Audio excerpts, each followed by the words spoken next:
Fala pessoal, tudo bem com vocês? Que prazer imenso tê-los aqui comigo. Eu sou o professor Elisaldo Farias, aqui do portal Carreira do Advogado, e vamos tratar agora de um dos temas mais importantes que surgiu no âmbito do inventário extrajudicial.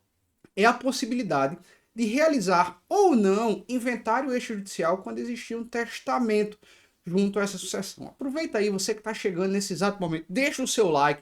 Isso é bem importante para o crescimento aqui do nosso canal. Se inscreve aqui em nosso canal. Constantemente temos trazido dicas práticas sobre inventário, sobre partilha, sobre como atuar na advocacia nessas áreas que muitas vezes você sequer ouviu falar direito na faculdade. Então, deixa o seu like, se inscreve no seu canal que eu tenho certeza que isso vai agregar demais a sua carreira. E vem comigo para esse assunto interessantíssimo.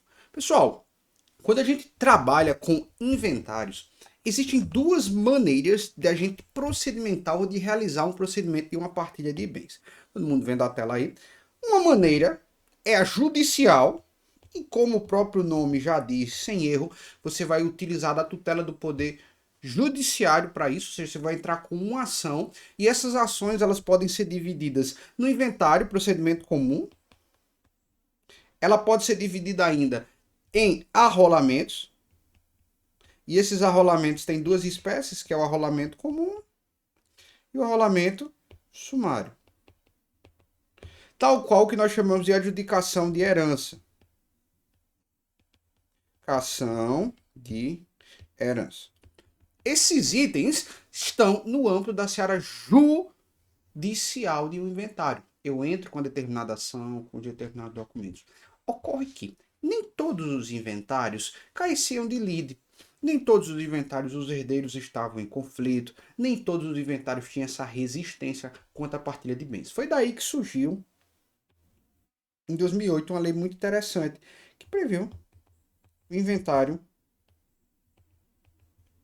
extrajudicial.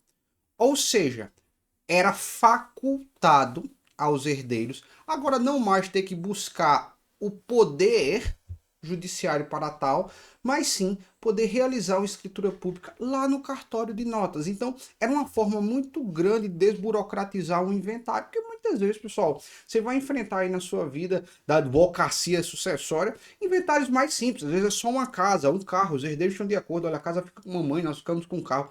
Existem coisas mais simples em inventário.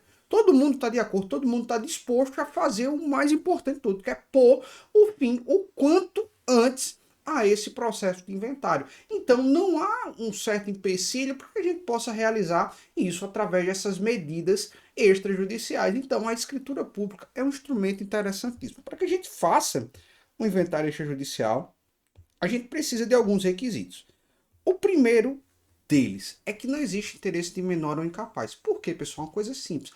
Quando a gente tem num processo o interesse de um menor, de um incapaz, a gente precisa da tutela do Ministério Público. O Ministério Público vai apresentar parecer, em outras palavras. Então, se a gente está com esse cenário aqui, o Ministério Público não pode intervir na seara extrajudicial. Por isso, a gente tem que buscar a seara judicial. Então, se não tem interesse de menor, não tem interesse de incapaz, está tudo funcionando maravilhosamente bem, então a gente já bate o primeiro ponto. Interesse de menor ou incapaz.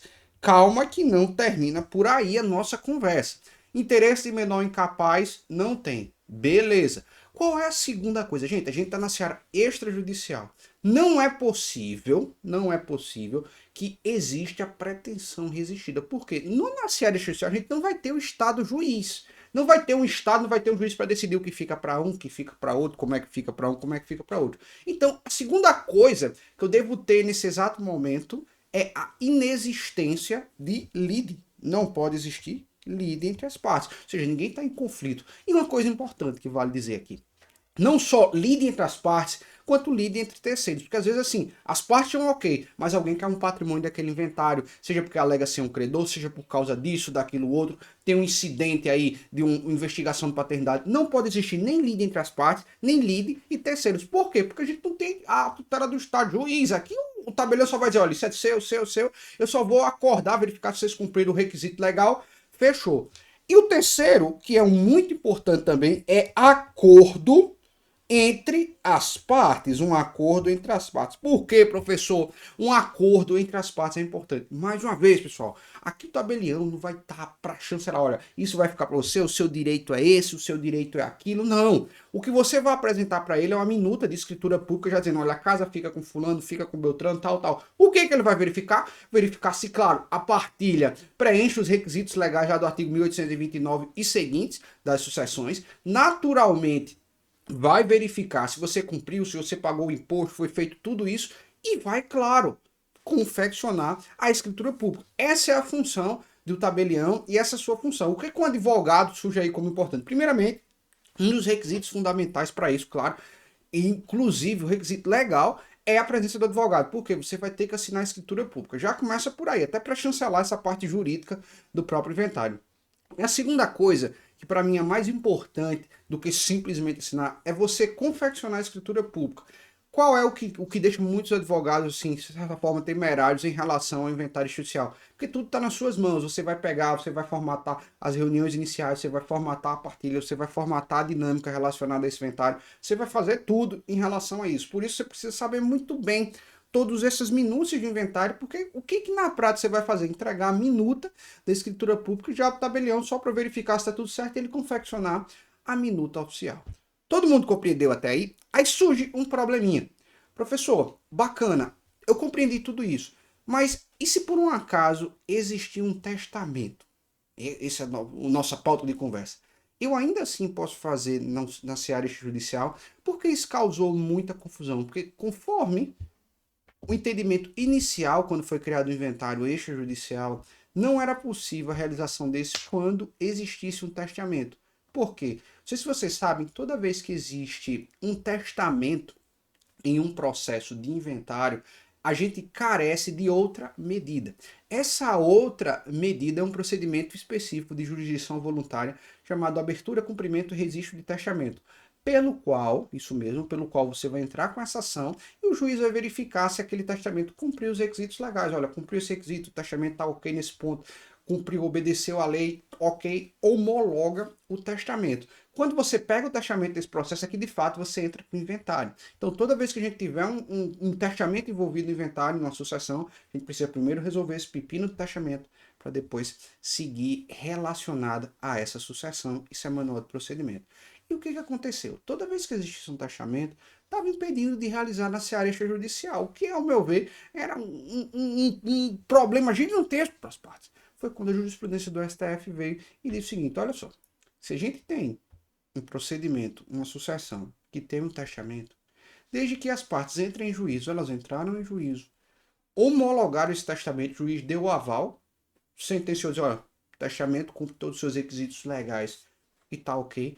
A segunda parte, que é o inventário, que o testamento já está válido, eu posso fazer em qualquer lugar. Eu posso fazer na seara judicial? Posso. Mas eu também posso fazer na seara extrajudicial. Não tem problema. Desde que, claro, eu cumpro os outros requisitos. Não existir interesse de menor incapaz, não houver lide, as partes estiverem em acordo e o testamento já foi homologado. O juiz já homologou o testamento do procedimento específico. Então o que eu vou fazer? Vou pegar esse testamento e trazer agora para cá, para esse processo de inventário. Então sim, todas as vezes que tiver um testamento, desde que você homologue ele, cumpra essa primeira parte procedimental, você pode estar fazendo o restante através de um inventário extrajudicial, a partir do inventário propriamente dito, através do inventário extrajudicial, que não há problema.